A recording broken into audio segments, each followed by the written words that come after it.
राज ठाकरे नारायण राणेंसाठी कोकणात सभा घेण्याची शक्यता, संयुक्तिक सभेसाठी प्रयत्नशील असल्याची नितेश राणेंची माहिती।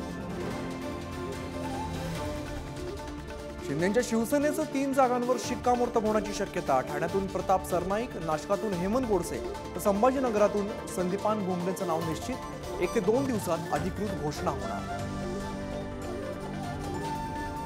नाशिकमध्ये भुजबळांनी माघार घेतल्यानंतर हेमंत गोडसे आणि अजय बोरस्तेंचं मुख्यमंत्र्यांकडे लॉबिंग, उमेदवारीबाबत अजूनही सस्पेन्स कायम।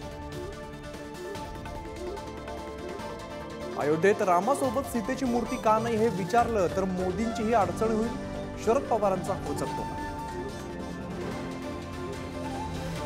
अजित पवारांचा शरद पवारांवरती थेट निशाणा, या बाजूला युगेंद्र, त्या बाजूला रोहित, पायाजवळ सुप्रिया बसली होती, संपूर्ण कुटुंब कसं एकत्र आहे दाखवण्याचा प्रयत्न, अजित पवारांची टीका।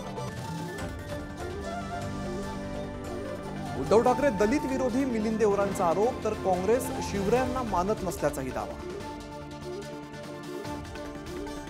माऊलींच्या पालखीचं 29 जूनला आळंदीहून होणार प्रस्थान, पुणे आणि सासवडला प्रत्येकी 2 दिवस असणार मुक्काम, 17 जुलैला होणार आषाढी एकादशी सोहळा।